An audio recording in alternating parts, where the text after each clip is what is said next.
अजीज़ दोस्तों नमस्कार। अजीज़ दोस्तों, पाकिस्तान में दरियाए सिंध के अंदर अटक के मुकाम पे मतलब काफ़ी लंबे चौड़े एरिया में सोने के बहुत ज़्यादा बड़े डिपो मिले हैं। और ये है कि ये जो सोने का जो पूरा वो मिला है वो 32 किलोमीटर के दरिया के अंदर थोड़ा थोड़ा हर जगह है। कह रहे हैं कि टोटल $600 बिलियन का सोना है और पाकिस्तान की तकदीर बदल जाएगी। गेम चेंजर है, फलान है, ढुमकान है। अटक बेसिकली पख्तून एरिया है जो कि ज़बरदस्ती अंग्रेज़ों के ज़माने में पख्तून एरियाज़ का अंग्रेज़ों के ज़माने में काफ़ी हिस्सा बखरा किया गया था, काफ़ी गड़बड़ें की गई थी। अफ़गानिस्तान को जब अंग्रेज़ों ने आज़ाद किया था तो आधा अफ़गानिस्तान पाकिस्तान में रख लिया था, जिसमें केपी प्रोविंस है। और फिर वो केपी प्रोविंस की भी जो लाइंस, उस वक्त उसका नाम भी नॉर्थ वेस्ट फ्रंटियर प्रोविंस था और उसको पख्तून आइडेंटिटी नहीं दी गई थी।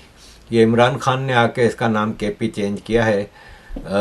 तो वो उसमें काफ़ी हिस्से केपी के पंजाब में डाल दिए थे, जिसमें ये अटक है, मियाँ वाली है, काफ़ी चीज़ें हैं। अब ये जो सोना है जो पाकिस्तान की तकदीर बदल देगा, पाकिस्तान में $600 बिलियन का सोना आ जाएगा, कर्जा तो हम फ़ौरन अदा कर देंगे, ये कहानियाँ हम कितनी बार सुन चुके हैं। रत्तो डेर में जो बलूचिस्तान में सोने की कान है वो 20 साल से चल रहा है मामला, क्योंकि इनकी नीयतों में खोट होता है। जो पैसा पाकिस्तान में आता है वो आर्मी और पॉलिटिशियंस मिल के खा जाते हैं। पाकिस्तान की तकदीर में सिर्फ कर्जे ही आते हैं। रत्तो डेर के सोने के ऊपर था कि सब कर्जा उतर जाएगा, सब कुछ हो जाएगा, फलान है, ढुमकान है। फिर एक कंपनी को ठेका दिया, उससे किकबैक्स भी ले ली, फिर उस कंपनी को हटा के दूसरी कंपनी को दिया। इस दौरान चाइना को बीच में वहाँ पे मौका दे दिया गया। चाइना वहाँ पे कई साल से इलीगली सोना निकाल के पाकिस्तान आर्मी को हिस्सा दे के ले जाता रहा है। रत्तो डेर से पाकिस्तान की कितनी तकदीर बदली। इसी तरह आपको याद होगा जब इमरान खान प्राइम मिनिस्टर था तो उसने एक बार तकरीर की थी कि हमारे समंदरों में पेट्रोल निकला है और इतना पेट्रोल है कि हम एक्सपोर्ट करेंगे और पाकिस्तान की तकदीर बदल जाएगी।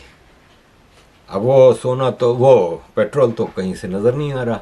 तो हर कुछ अरसे बाद हमें कहानियाँ सुनाई जाती हैं। अभी सिंध से उन्होंने बताया था कि पेट्रोल और कोयला निकला है, बहुत ज़बरदस्त गैस निकली है। वो सब खा जाते हैं। मसला ये है कि अगर एक मिसाल है कि पाकिस्तान में पेट्रोल कहीं से निकल आएगा तो जो बलूचिस्तान के रास्ते से ईरान से जो पेट्रोल की और डीज़ल की स्मगलिंग हो रही है उसका क्या होगा। मतलब आप यूँ समझ लें कि जो पेट्रोल ईरान से बिल्कुल मुफ्त के दाम, बिल्कुल सस्ते में, बिल्कुल कोई भी ईरान का पेट्रोल नहीं खरीद रहा तो वो सस्ते में आ रहा है स्मगल होके, लेकिन यहाँ पे तो उसी भाव पे बेचा जा रहा है पेट्रोल पंपों पे। तो वो सारा पैसा आर्मी के उसमें जेब में जाता है। उसमें तो पॉलिटिशियंस को भी सच कुछ नहीं मिलता क्योंकि बॉर्डर पे आर्मी बैठी हुई है। तो फिर पेट्रोल पाकिस्तान में निकलेगा तो इनका क्या होगा। तो यही चीज़ें होती हैं कि पूरा खा जाते हैं। अब गैस सिंध से इतनी निकलती है कि पाकिस्तान को गैस की कहीं से ज़रूरत नहीं रहती, लेकिन क्या है कि वो फौजी फाउंडेशन की जो 100-150 कंपनियां हैं वो सारी मुफ्त में वहाँ से गैस ले जाती हैं, क्योंकि वो चैरिटी के नाम पर रजिस्टर्ड हैं, ना टैक्स देती हैं, ना किसी की हिम्मत है कि इन फौजी कंपनियों से गैस का बिल ले। अब ये जो $600 बिलियन के खुशखबरी सुना रहे हैं हमें, तो ऐसी कई खुशखबरियाँ हम सुनते आए हैं। अजीज़ दोस्तों, यूनाइटेड अरब इमारात ने इंग्लैंड की 10 ऑर्गेनाइजेशंस को बैन कर दिया है, मुस्लिम ऑर्गेनाइजेशंस को। आप सोचें कि एक मुस्लिम देश काफिर देश की 8 मुस्लिम ऑर्गेनाइजेशंस को टेररिस्ट डिक्लेयर करता है, लेकिन हमारे banana republic, banana kingdom of Great Britain में मज़े से ये ऑर्गेनाइजेशंस चल रही हैं। यूके का कहना यह है कि Cambridge education and training centre, imagine limited, Wembley tree limited, Wasla for all, future graduates limited, yes for investment and real estate, Holdco UK properties limited, Nefel capital, ये 8 की 8 ऑर्गेनाइजेशन यूनाइटेड किंगडम में based हैं, लेकिन ये Islamic brotherhood जो है इख्वानुल मुस्लिमीन, आप यूँ समझ लें कि ये अरब में ब्रिटिश एम्पायर ने जैसे पाकिस्तान, जैसे इंडिया में उस वक्त के ब्रिटिश इंडिया में जमात इस्लामी बनाई थी, वैसे वहाँ पे इख्वानुल मुस्लिमीन मुस्लिम ब्रदरहुड बनाई थी। ये दोनों ऑर्गेनाइजेशन हैं, आइडियोलॉजिकल हैं, और ये टेररिज्म की आइडियोलॉजी आम लोगों में एजुकेट करके डालते हैं, और फिर उसके बाद तालिबान भी बनती है, हिजबुल तहरीर भी बनती है, जमातुद दावा भी बनती है, जैश मोहम्मद भी बनती है, अल कायदा भी बनती है। ये मदर्स ऑफ ऑल टेररिज्म हैं 2 ऑर्गेनाइजेशन जो कि जन्म देती हैं टेररिस्ट ग्रुपों को। बेसिकली जमात इस्लामी और मुस्लिम ब्रदरहुड आइडियोलॉजी क्रिएट करती हैं। ये अंग्रेज़ों की बनाई हुई थी, एक मिडिल ईस्ट में बनाई थी, एक भारत में, क्योंकि मुसलमानों का मेन कंसंट्रेशन यहीं था, मिडिल ईस्ट था या फिर ब्रिटिश इंडिया था। ब्रिटिश इंडिया में तो आपको पता है कि पाकिस्तान, बाद में जो पाकिस्तान बना, बांग्लादेश बना, आज का भारत है, इन सब में मिला के आज की तारीख़ में भी 50 करोड़ से ज़्यादा मुसलमान हैं, और जो बेस है इस्लाम की वो मिडिल ईस्ट में है। तो ये ऑर्गेनाइजेशंस बनाई थी, तो मुस्लिम ब्रदरहुड से कनेक्शन है इन 8 ऑर्गेनाइजेशंस का, जिनको यूनाइटेड अरब इमारात ने बैन किया है।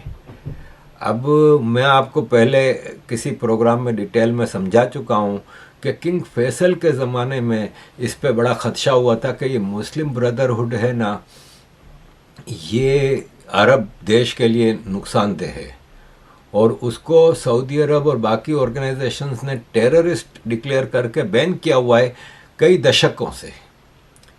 लेकिन पाकिस्तान की जमात इस्लामी, जो कि आर्मी की पॉलिटिकल विंग है, वो मुस्लिम ब्रदरहुड के साथ मिल के चलती है। राबता आलम इस्लाम ने 1986 में उस वक्त के जमात इस्लामी के चेयरमैन अमीर काजी हुसैन अहमद को ग्लोबल जिहाद का कोऑर्डिनेटर मुकर्रर किया था, और उस राबता आलम इस्लाम की मीटिंग में मुस्लिम ब्रदरहुड, जमात इस्लामी दोनों मौजूद थी। तो सोचने की बात है कि यूके कहाँ जा रहा है, और जो इस्लाम की बर्थ प्लेस हैं सऊदी अरब, इमारात वगैरह, वो कहाँ जा रहे हैं। तो लेट्स सी अजीज़ दोस्तों, यूके में अब आवाज़ें तो उठ रही हैं, लेकिन अब कब तब्दीली आती है ये वक्त बताएगा। अजीज़ दोस्तों, महाकुंभ मेला शुरू हो चुका है। पहले दिन 35 लाख लोगों ने स्नान किया। अजीज़ दोस्तों, मक्का में जो हजर अस्वद है काबा के ऊपर लगा हुआ, उसको चूमने के लिए लाख लोग होंगे ज़्यादा से ज़्यादा। उस चक्कर में मैक्सिमम एक वक्त में 25,000, 10,000, 20,000 इतने लोग होते हैं। लेकिन आप देखते हैं कि वहाँ पे कितनी धक्कम पैली होती है और कितना बदहज़मी होती है, बदनज़मी होती है, औरतों के साथ क्या होता है। लेकिन यहाँ पे आप देख लें कि 35 लाख लोगों ने स्नान लिया, और कहीं कोई एक ऐसा कोई वीडियो, फोटो, रिपोर्ट नहीं आई कि किसी के साथ ज्यादती हुई हो, कोई धक्का पली हुई हो। कोई very well organised by government also, और very well disciplined by people also. लोगों ने भी बड़े डिसिप्लिन के साथ अपना जो धार्मिक काम हैं, जो फ़र्ज़ हैं, जो रिस्पॉन्सिबिलिटीज़ हैं, वो पूरी की। किसी को कोई तकलीफ़ नहीं हुई, और कहा जा रहा है कि करोड़ों में बात जाएगी ये पूरे महाकुंभ मेले में। तो कंपैरिजन में जब करता हूँ तो 2 मिलियन लोग हज करते हैं, और ये जो प्रयागराज में जहाँ पे ये महाकुंभ मेला हुआ है ना, हो रहा है ना, जो वो एक पूरा एक डिस्ट्रिक्ट बनाया गया है, महाकुंभ मेला डिस्ट्रिक्ट।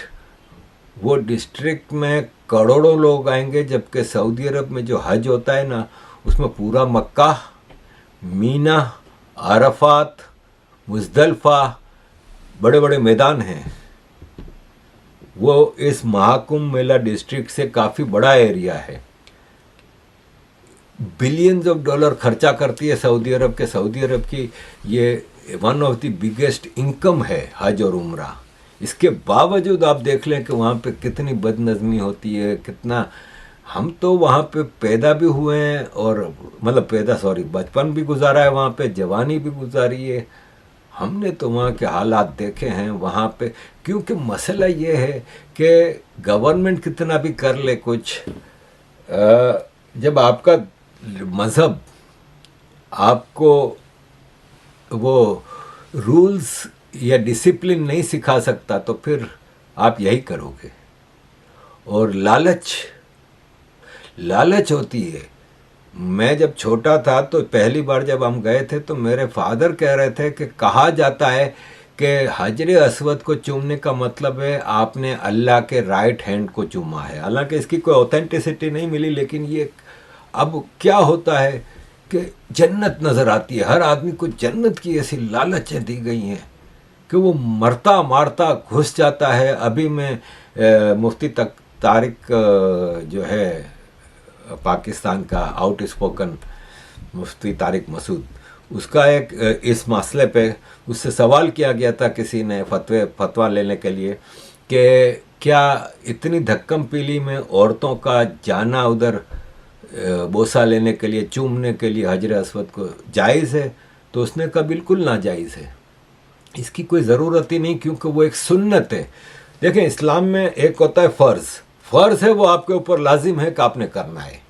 एक है सुन्नत कि जो प्रॉफिट मोहम्मद ने चीज़ें की थी आप करें तो करें, नहीं तो इस्लाम आपको उसका पाबंद नहीं करता कि आपको करना है। तो उसने कहा हजर अस्वद को चूमना एक सुन्नत है, लेकिन औरत को दूसरे आदमी के धक्के से, टचिंग से बचना फ़र्ज़ है। तो आप एक सुन्नत हासिल करने के लिए एक फ़र्ज़ ख़राब कर रहे हैं, एक हराम काम कर रहे हैं, विच इज़ रॉन्ग। और आदमियों के ऊपर भी फ़र्ज़ है कि वो जब देखें कि औरतें उधर हैं तो ऐसा कोई मौका बनाएं, या ऐसा कोई, जैसे मैं पहले बता चुका हूँ कि मंदिरों में मैं जाता था, अयोध्या में, उज्जैन में, काल भैरव में, द्वारका में, हर जगह लाइनें होती हैं, बड़ा डिसिप्लिन होता है। कई जगहों पे औरतों मर्दों की लाइनें साथ होती थी, बच्चा उठाए हुए आदमी है, साथ बीबी है, डिस्टेंस रखता है हर इंसान, क्योंकि आपका धर्म आपको सिखाता है डिसिप्लिन, रेस्पेक्ट, और कोई लालच नहीं होती। सिर्फ अंदर एक रिलीजियस फीलिंग होती है कि बस हमें अपना एक धार्मिक काम करने जा रहे हैं, हम अपनी पूजा करने जा रहे हैं, हम अपनी दर्शन करने जा रहे हैं, हम भगवान से प्रार्थना करने जा रहे हैं। कोई किसी को धक्का नहीं देता, कोई किसी को कुछ नहीं करता। जब द्वारका में हम खड़े थे तो हमें पता चला कि अभी दरवाज़ा बंद है और भगवान के दर्शन में अभी टाइम है। लाइनों में लग के हम, बाकायदा सिक्योरिटी चेक सब होता है, मोबाइल भी रखवा लेते हैं। मोबाइल फिर वापस हम जो 5-6 लोग थे तो एक के पास मोबाइल जेब में रह गया था, तो वो फिर वापस सब वो गया उधर गेट पे लॉकर में मोबाइल रखवा के फिर आया। लाइनों में लग के बड़ा पीसफुल तरीके से गए। अंदर गए तो दरवाज़ा भी नहीं खुला था अंदर जो दर्शन का, तो सब खड़े थे, किसी को कोई धक्का नहीं दे रहा था भाई। तो ये है कि ये डिसिप्लिन आपको धर्म सिखाता है। मेरी बड़ी ख्वाहिश थी कई सालों से कि मैं भी महाकुंभ मेले में जा सकूं। जब आखिरी कुंभ मेला आया था तो तारिक फतेह भाई गए थे और मैंने वो जब देखा था तो उस वक्त से मेरी ख्वाहिश थी। और मेरा तो एक ही ज़रिया है अपनी ख्वाहिशों को पूरा करने का, वो भगवान भोलेनाथ हैं, महादेव हैं, शिव जी हैं, जिस नाम से पुकारें भगवान हैं।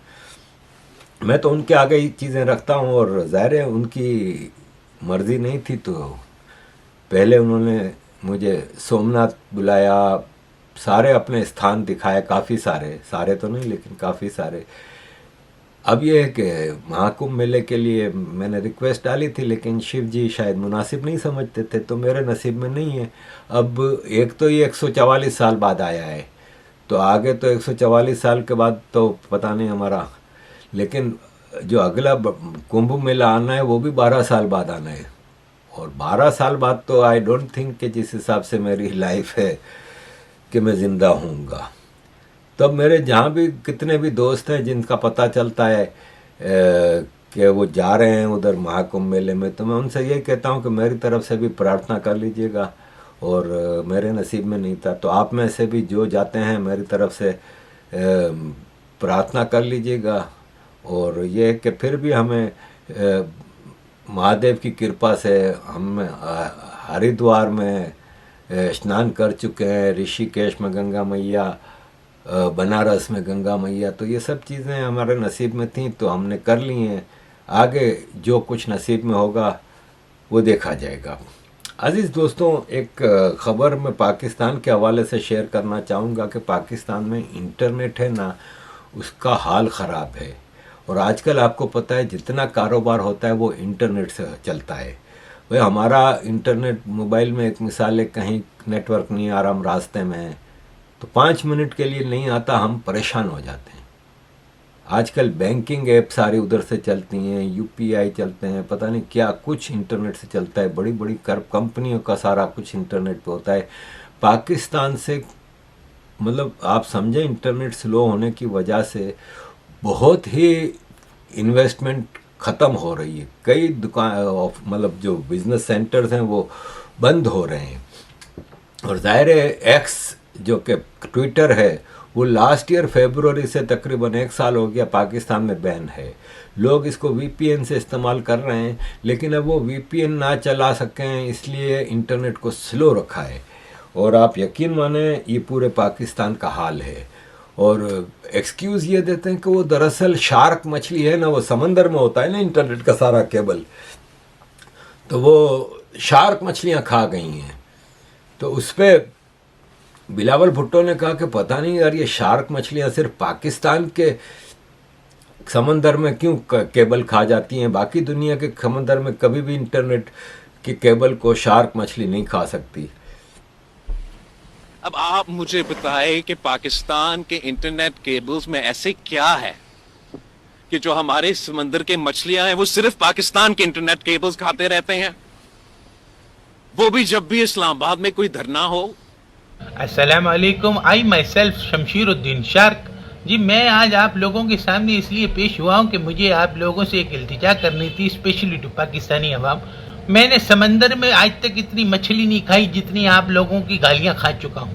यार कुछ शर्म करो, हम मछली खाने वाले, गोश्त खाने वाले, हमारा आबाओ अजदाद। तो अब रिचर्ड ग्रेनल ने जो क्या डोनाल्ड ट्रंप के स्पेशल एनवॉय हैं, उन्होंने एलन मस्क से कहा कि तुम्हारा स्टारलिंक का इंटरनेट पाकिस्तान को दो, वो बहुत स्पीडी है और बहुत ही वो ऐसे तार वार से मसला नहीं करता। और वो आपको पता है स्टारलिंक का स्पेशल इंटरनेट है। तो उस पर खुशखबरियाँ सुनाई जाने लगी कि पाकिस्तान में स्टारलिंक का इंटरनेट आने वाला है, ये है वो है। तो भाई साहब, जिस गवर्नमेंट ने एक अच्छे खासे वाया केबल इतना ज़बरदस्त इंटरनेट चल रहा था उसको फारिग कर दिया, तो फिर स्टारलिंक के इंटरनेट की क्या औकात है। और फिर स्टारलिंक के जो मालिक हैं एलन मस्क, उन्होंने कहा स्टारलिंक का जो इंटरनेट है ना वो 50 से 250 MBPS मेगाबाइट्स पर सेकंड, 1 महीने का 35,000 रुपया लगेगा। 35,000 रुपया कौन बिल देगा। तो ये कि पाकिस्तानियों की औकात से बाहर है कि स्टारलिंक का रिवायती इंटरनेट के मुकाबले में स्टारलिंक महंगा है। इसकी महीने की फ़ीस $100 है और डिश और राउटर की कीमत $550 है। पाकिस्तान में महीने का $100 कमाने वाले कितने लोग हैं? अपर मिडिल क्लास, इससे ज़्यादा नहीं। आम सैलरीज पाकिस्तान में 20, 25, 30 हज़ार है, तो 35,000 इंटरनेट का कौन दे सकेगा। जहाँ पे गैस इलेक्ट्रिसिटी इतनी महंगी है, पेट्रोल महंगा है, वहाँ पे घरों के किराए, खाने पीने की चीज़ें, इन सब आज उसमें कौन कितना आदमी स्टारलिंक का इंटरनेट ले सकेगा। तो ये है कि ये सरकार खुशखबरियाँ बहुत सुनाती है, लेकिन एज सच हमारे पास पब्लिक को देने के लिए सिर्फ खुशखबरियाँ होती हैं, लेकिन पब्लिक का मामला ख़राब ही रहता है। तो अज़ीज़ दोस्तों, ये सिचुएशन है, लेट्स सी आगे क्या होता है। थैंक यू वेरी मच अजीज दोस्तों for all your support. Kindly keep supporting.